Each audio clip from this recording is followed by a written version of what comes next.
प्राणभृत प्राणजीवनः तत्त्वं तत्त्ववित् एकात्मा.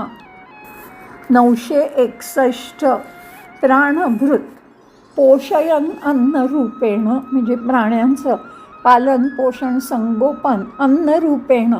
अन्न प्राणभृत अन्न म्हणजेच प्राण असं देणारा, सर्व प्राणांवर शासन राज्य करणारा परमेश्वरच सर्व प्राण्यांच्या खाणं पचवणं ऊर्जावान होणं कर्म करणं फलप्राप्त करणं वृद्ध होणं मरणं या सर्वांचं कारण आहे.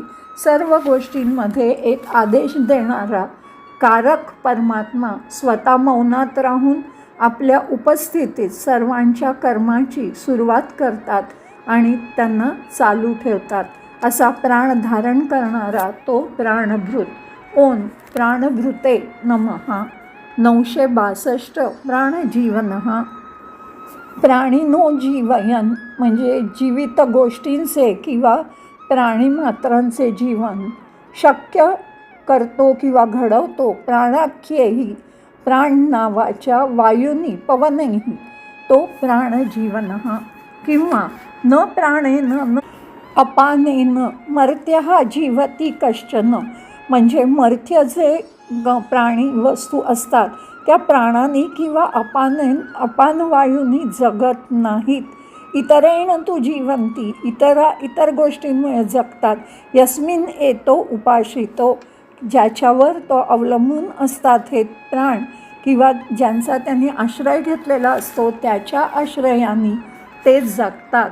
असा तो प्राणजीवनः प्राणांचे पोषण करणारा जो सर्व जीवित प्राण्यांमध्ये जीवन जन्म चालू ठेवतो.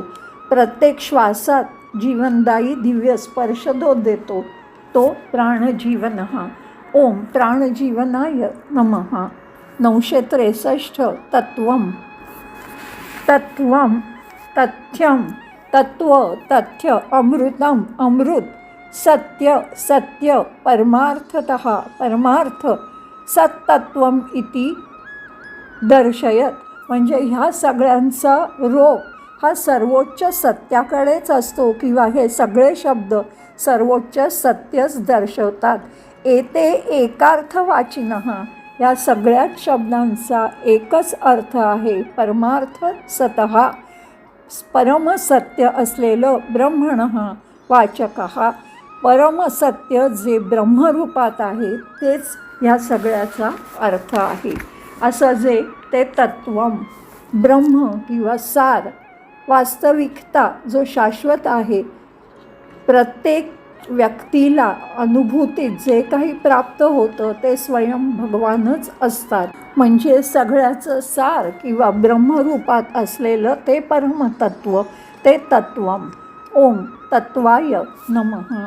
964 तत्त्ववित् तत्त्वं स्वरूपम म्हणजे त्या परमोच्चाचं स्वरूप तत्त्व यथावत योग्य प्रकारे वेत्ती इति जो जाणतो तो तत्त्ववित्. ब्रह्मदेवता किंवा सार जाणणारा ज्यांनी सत्य वास्तविकता पूर्णपणे जाणली आहे अनुभवली आहे स्वयंची अनुभूती झाली की तो स्वतःच स्वयं होतो परमेश्वराशी एकरूप होतो.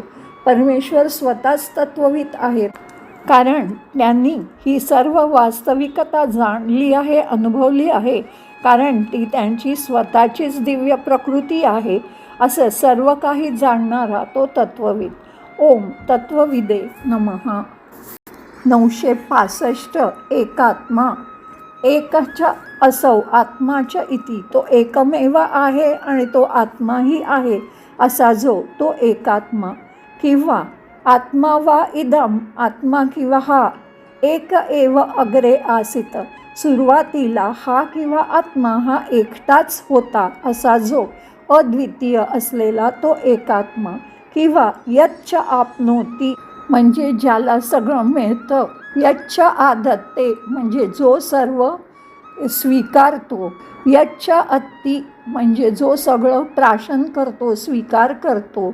विषयान म्हणजे सर्व इंद्रियजन्य विषय गोष्टी संततः म्हणजे सतत, भाव हा तिथे असतो, तस्मात आत्मा इति गीयते, तो जो सतत असतो तो एकात्मा. म्हणजे सर्व इंद्रिय विषय हाच निर्माण करतो, हाच स्वीकारतो, हाच देतो आणि हाच स्वतः त्याचा आनंद घेतो, असा जो तो एकात्मा, अद्वितीय, अद्वैत वास्तविकता, विष्णूचं एकमेव स्वयं अधिनायक विष्णूच आहेत, जे स्वतःला ब्रह्मांडातल्या अनेक रूपात व्यक्त करतात, असे जे अद्वितीय असलेले ते एकात्मा. ओम एकात्मने नमः.